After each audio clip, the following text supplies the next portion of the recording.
তোমার এই নেকি কোনো কাজে আসবে না, তোমার নেকি থাকবে না। তুমি নিজেকে অনেক জ্ঞানী মনে করো, অনেক জ্ঞানী মনে করো, অনেক বুদ্ধিমান মনে করো। তুমি কোনো ব্যবসা করছো, সেখান থেকে কোনো একটা পয়সা বেহিসাবি খরচ করো না, প্রত্যেকটা পয়সার হিসাব রাখো। অপ্রয়োজনে একটা পয়সাকেও তুমি খরচ করো না। তুমি সেখান থেকে দান সৎকা করছো, অনেক টাকা, অনেক সওয়াব কামাইছো, অনেক নেকি কামাইছো। পুরা আসমান জমিন ভরে ফেলছো তোমার নেকি দিয়ে। তুমি বোকা, তুমি বোকা। তোমার এই নেকি কোনো কাজে আসবে না, তোমার নেকি থাকবে না, সব নষ্ট হয়ে যাবে।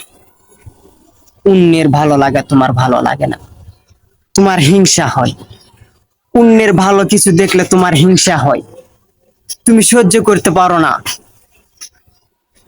তাহলে শোনো, হাদিসে আসছে, আমার কথা নয়, হাদিসে আসছে, তোমার নেকি সমস্ত নাই হয়ে যাবে, ফুরায় যাবে। পাহাড় পরিমাণ তোমার নেকি ফুরিয়ে যাবে, থাকবে না। হাদিসে আসছে, ইয়াকুম ওয়াল হাসাদা ফাইন্নাল হাসাদা ইয়াকুলুল হাসানাতি কামা তাকুলুন নারুল হাতাব। হিংসা হইতে দূরে থাকো, কেননা হিংসা তুমি যত নেকি করছো এই সমস্ত নেকিকে ধ্বংস করে দেয়, নষ্ট করে দেয়। যেমন আগুন যদি কাঠের ভিতরে লাগিয়ে দাও, শুকনা কাঠকে, তাহলে সেই কাঠের অবস্থা কেমন হবে? জ্বলে পুড়ে ছারখার হয়ে ছাই হয়ে যাবে। তোমার নেকিটাও ঠিক তেমনি ভাবে সমস্ত নেকি শেষ হয়ে যাবে।